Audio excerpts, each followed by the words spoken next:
வணக்கம். மாநில செய்திகள் வாசிப்பவர் ஷியாம்லா.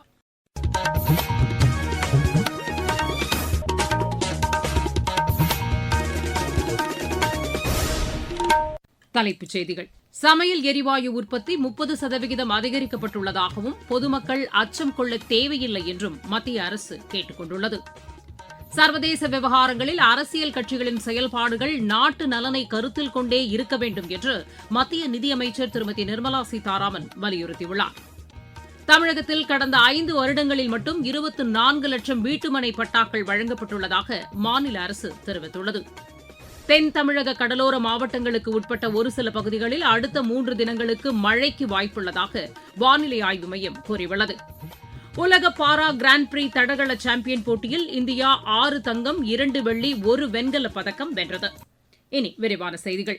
சமையல் எரிவாயு உற்பத்தி 30% அதிகரிக்கப்பட்டுள்ளதாக மத்திய அரசு கூறியுள்ளது. இன்று புதுதில்லியில் செய்தியாளர்களிடம் பேசிய பெட்ரோலியத்துறை இணைச் செயலர் திருமதி சுஜாதா சர்மா, சமையல் எரிவாயு சிலிண்டர் விநியோகம் சீராக உள்ளதாக கூறினார். பெட்ரோலியப் பொருட்கள் போதிய அளவு கையிருப்பில் உள்ளதால் பொதுமக்கள் பதற்றமடைய தேவையில்லை என்றும் அவர் கேட்டுக் கொண்டார். மேற்காசிய பிரச்சினை காரணமாக சமையல் எரிவாயு முன்பதிவு செய்வது சராசரியை விட 20 லட்சம் அதிகரித்துள்ளதாகவும் அவர் கூறினார். பொதுமக்கள் தேவையின்றி முன்பதிவு செய்வதை தவிர்க்க வேண்டும் என்றும் அவர் கேட்டுக் கொண்டார். பெட்ரோல் மற்றும் டீசல் விநியோகமும் சீராக நடைபெற்று வருவதாக திருமதி சுஜாதா சர்மா தெரிவித்தார். இதற்கிடையே தமிழகத்தில் உள்ள பெட்ரோல் விற்பனை மையங்கள் அனைத்தும் போதிய அளவு பெட்ரோல் மற்றும் டீசல் கையிருப்புடன் செயல்பட்டு வருவதாக ஐஓசி கூறியுள்ளது. தேவையின்றி கூடுதலாக எரிபொருளை வாங்கி சேமித்து வைப்பதை பொதுமக்கள் தவிர்க்க வேண்டும் என்றும் ஐஓசி வெளியிட்டுள்ள செய்திக்குறிப்பில் கேட்டுக் கொள்ளப்பட்டுள்ளது. பிளாஸ்டிக் கேன்கள், பாட்டில்கள் மற்றும் அனுமதி பெறாத பாத்திரங்களில் பெட்ரோலை சேமித்து வைப்பது போன்ற பாதுகாப்பற்ற செயல்களை பொதுமக்கள் முற்றிலும் தவிர்க்க வேண்டும் என்றும் அதில் வலியுறுத்தப்பட்டுள்ளது. தமிழகம் முழுவதும் பெட்ரோல் மற்றும் டீசல் தடையின்றி தொடர்ந்து கிடைக்கும் என்றும் ஐஓசி திட்டவட்டமாக தெரிவித்துள்ளது. இந்நிலையில் சமையல் எரிவாயு சிலிண்டர் தட்டுப்பாடு நிலவுவதாக எதிர்க்கட்சிகள் வதந்திகளை பரப்பி வருவதாக பிஜேபி மாநில தலைவர் திரு நயினார் நாகேந்திரன் குற்றம் சாட்டியுள்ளார். இது தொடர்பாக சமூக வலைதளத்தில் அவர் வெளியிட்டுள்ள அறிக்கையில் சமையல் எரிவாயு தட்டுப்பாடு இல்லை என்று பயனாளிகள் தெரிவிக்கும் காணொலியையும் பகிர்ந்துள்ளார். பொதுமக்கள் பதற்றமடைய வைக்க எதிர்க்கட்சிகள் மேற்கொள்ளும் முயற்சிகளுக்கு இந்த காணொலி உரிய பதிலடி கொடுத்துள்ளதாகவும் திரு நயினார் நாகேந்திரன் கூறியுள்ளார். சர்வதேச விவகாரங்களில் அரசியல் கட்சிகளின் செயல்பாடுகள் நாட்டு நலனை கருத்தில் கொண்டே இருக்க வேண்டும் என்று மத்திய நிதியமைச்சர் திருமதி நிர்மலா சீதாராமன் கேட்டுக் கொண்டுள்ளார். இன்று மக்களவையில் துணை நிதி ஒதுக்க மசோதா மீதான விவாதத்திற்கு பதிலளித்து அவர் பேசினார். எந்தவொரு சூழ்நிலையையும் எதிர்கொள்வதற்கு தேவையான நடவடிக்கைகளை மத்திய அரசு மேற்கொண்டிருப்பதாகவும் அவர் கூறினார். இதற்கென நிதியம் ஒன்று ஏற்படுத்தப்பட்டிருப்பதையும் அமைச்சர் சுட்டிக்காட்டினார். நாட்டு மக்களுக்கு எவ்வித சிரமமும் ஏற்படக்கூடாது என்பதற்காக பிரதமர் திரு நரேந்திர மோடி ஓய்வின்றி பணியாற்றி வருவதாகவும் திருமதி நிர்மலா சீதாராமன் தெரிவித்தார்.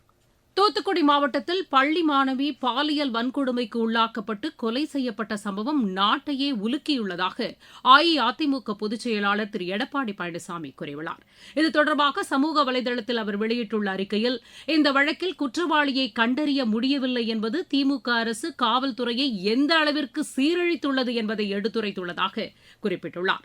தூத்துக்குடி மாணவிக்கு உரிய நீதி கிடைப்பதை அஇஅதிமுக உறுதி செய்யும் என்றும் அவர் கூறியுள்ளார். இந்த விவகாரத்தில் திமுக அரசின் விளக்கங்களை பொதுமக்கள் நம்ப தயாராக இல்லை என்றும் அவர் கூறியுள்ளார். திமுக துணை பொதுச் செயலாளரை அப்பகுதி மக்கள் விரட்டி அனுப்பியதே இதற்கு சாட்சி என்றும் திரு எடப்பாடி பழனிசாமி தெரிவித்துள்ளார். தமிழகத்தில் சட்டம் ஒழுங்கு முற்றிலும் சீர்குலைந்துள்ளதாக பாமக தலைவர் டாக்டர் அன்புமணி ராமதாஸ் குற்றம் சாட்டியுள்ளார். இது தொடர்பாக இன்று அவர் வெளியிட்டுள்ள அறிக்கையில், திமுக ஆட்சி பொறுப்பேற்ற பின்னர் குற்றங்கள் குறைந்துவிட்டதாக அதிகாரிகளை வைத்து தவறான புள்ளி விவரங்கள் வெளியிடப்பட்டுள்ளதாக குறை கூறியுள்ளார். இதுபோன்ற நடவடிக்கைகளில் அதிகாரிகள் ஈடுபடுவது தவறானது என்றும் அவர் அதில் குறிப்பிட்டுள்ளார். தேசிய குற்ற ஆவண காப்பகம் வெளியிட்ட புள்ளி விவரங்கள் திமுக ஆட்சி பொறுப்பேற்ற பின்னர் குற்றச்செயல்கள் அதிகரித்துள்ளதை எடுத்துரைத்துள்ளதாகவும் டாக்டர் அன்புமணி ராமதாஸ் அந்த அறிக்கையில் தெரிவித்துள்ளார். நீங்கள் கேட்டுக் கொண்டிருப்பது மாநில செய்தி அறிக்கை. நேயர்களே, சென்னை அகில இந்திய வானொலியின் மாநில செய்திப் பிரிவு வழங்கும் சுழல் விளக்கு சனிக்கிழமை தோறும் காலை 7 மணிக்கு ஒலிபரப்பாகிறது. நடப்பு நிகழ்வுகளின் கட்டுரை வடிவிலான இந்த பகுதியில் நாளை இடம்பெறுகிறது மேற்காசிய நாடுகளில் நிலவும் பதற்றமும் அதன் பாதிப்புகளும் குறித்த ஒரு பார்வை. பிரதான அலைவரிசையில் ஒலிபரப்பாக உள்ள இந்த நிகழ்ச்சியை கேட்க தவறாதீர்கள். தமிழகத்தில் கடந்த 5 வருடங்களில் மட்டும் 24 லட்சம் வீட்டுமனை பட்டாக்கள் வழங்கப்பட்டுள்ளதாக துணை முதலமைச்சர் திரு உதயநிதி ஸ்டாலின் கூறியுள்ளார். இன்று தருமபுரியில் மாநில அரசின் நலத்திட்ட உதவிகளை பயனாளிகளுக்கு வழங்கி அவர் பேசினார். இந்த மாவட்டத்தில் மட்டும் 46,000 பேருக்கு பட்டாக்கள் வழங்கப்பட்டிருப்பதாகவும் அவர் தெரிவித்தார். மாற்றுத்திறனாளிகளின் உரிமைகளை பாதுகாக்கும் அரசாக திமுக அரசு திகழ்கிறது என்றும் திரு உதயநிதி ஸ்டாலின் கூறினார். திருநெல்வேலியில் போதைப் பொருட்களை விற்பனை செய்வோர் மீது குண்டர் சட்டத்தின் கீழ் நடவடிக்கை எடுக்கப்படும் என்று மாநகர காவல்துறை ஆணையாளர் திரு தேஷ்முக் சேகர் சஞ்சய் எச்சரிக்கை விடுத்துள்ளார். இன்று திருநெல்வேலியில் செய்தியாளர்களிடம் பேசுகையில் அவர் இவ்வாறு கூறினார். கஞ்சா பழக்க பொறுத்த வரைக்கும், கஞ்சா விற்பனை பொறுத்த வரைக்கும் லாஸ்ட் 1 வீக்கே பாத்தீங்கன்னா ஒரு 3-4 கேசஸ் நாங்க போட்டிருக்கோம். யார் அதுக்கையும் நாங்க ஸ்பெஷல் டீம்ஸ் எல்லாம் ரேஞ்ச் வைஸ் ஸ்பெஷல் டீம்ஸ் இருக்குது, ஆபீசர்ஸ் ஸ்பெஷல் டீம்ஸ் பர்சனலா மானிட்டர் பண்ணிட்டு இருக்காங்க. யார் இந்த கஞ்சா பிசினஸ்ல இன்வால்வா இருக்கிறாங்களோ அவங்களுக்கு எங்களோட கடுமையான எச்சரிக்கை. யாருமே இதுல இன்வால்வ் ஆகக்கூடாது. அது ட்ரேடிங் இருக்கட்டும், லூஸ் செல்லிங் இருக்கட்டும், லூஸா விற்பனை இருக்கட்டும், எதுல ஈடுபடக்கூடாது. அந்த மாதிரி பண்றவங்கள மேல கடுமையான சட்ட ரீதியா நடவடிக்கை எடுக்கப்படும். யார் இந்த மாதிரி ஹேபிச்சுவல் ஆஃபெண்டர்ஸ் இருக்காங்களோ அவங்களுக்கு குண்டர் சட்டத்திலே டிடென்ஷனுக்காக தேவையான நடவடிக்கை எடுக்கப்படும். பைண்ட் ஓவர் பண்ணிட்டு இருக்கோம். 200க்கு மேல ஆட்கள் இது வரைக்கும் பிஎன்எஸ்எஸ் ப்ரொவிஷன்ஸ் படி 126 and 128 செக்ஷன் படி இது வரைக்கும் 200க்கு மேற்பட்டகள் இந்த குற்றவாளிகள் அவங்கள ப்ரீவியஸ் கேசஸ் இருக்கு, ஹிஸ்டரி ஷீட்டர்ஸ், அது மட்டும் இல்லாம வல்னரபிள் பூத்ஸ் நாங்க ஐடென்டிஃபை பண்ணியிருக்கோம். விரோதமான யார் வேலை செய்யறாங்க அவங்க மேல கடுமையான நடவடிக்கை எடுக்கப்படுகிறது. தென் தமிழக கடலோர மாவட்டங்களுக்கு உட்பட்ட ஒரு சில பகுதிகளில் அடுத்த 3 தினங்களுக்கு மழைக்கு வாய்ப்புள்ளதாக வானிலை ஆய்வு மைய தென்மண்டல இயக்குநர் டாக்டர் VR துரை கூறியுள்ளார். எமது செய்தியாளரிடம் பேசுகையில் அவர் இவ்வாறு கூறினார். மன்னார் வளைகுடா மற்றும் அதனை ஒட்டிய பகுதிகளின் மேல் ஒரு வளிமண்டல கீழடுக்கு சுழற்சி நிலவுகிறது.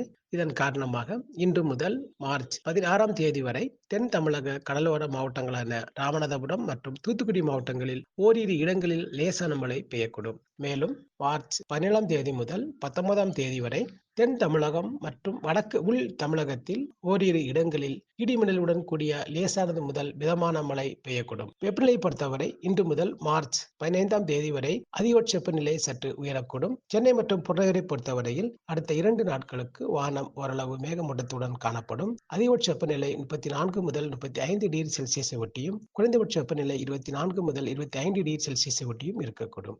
மாவட்டச் செய்திகள். திருவள்ளூர் மாவட்டம் திருத்தணியில் 100% வாக்களிக்க வேண்டியதன் அவசியத்தை வலியுறுத்தி வண்ண கோலங்கள் வரைந்து விழிப்புணர்வு ஏற்படுத்தும் நிகழ்ச்சி இன்று நடைபெற்றது. காஞ்சிபுரம் மாவட்டம் வாலாஜாபாத் அரசு மருத்துவமனையில் ஆட்சியர் திருமதி ஸ்னேகா இன்று ஆய்வு மேற்கொண்டார். தென்காசி மாவட்டத்தில் மகளிர் உரிமைத் தொகை கிடைக்கவில்லை என்று கூறி 100க்கும் மேற்பட்டோர் ஆட்சியர் திரு கமல் கிஷோரிடம் மனு அளித்தனர். நாமக்கல் மாவட்டத்தில் நுகர்வோர் உரிமைகள் தின விழா ஆட்சியர் திருமதி துர்காமூர்த்தி தலைமையில் இன்று நடைபெற்றது. வேலூர் மாவட்டத்தில் ஏரியை புனரமைத்து 19 கோடி ரூபாய் செலவில் அமைக்கப்பட்டுள்ள சுற்றுலா தலத்தை ஆட்சியர் திருமதி சுப்புலட்சுமி இன்று திறந்து வைத்தார். சென்னை எழும்பூர் செங்கோட்டை இடையேயான பொதிகை விரைவு ரயில் வரும் 17ஆம் தேதி தொடங்கி அடுத்த மாதம் 6ஆம் தேதி வரை தாம்பரத்திலிருந்து புறப்படும் என்று தெற்கு ரயில்வே அறிவித்துள்ளது.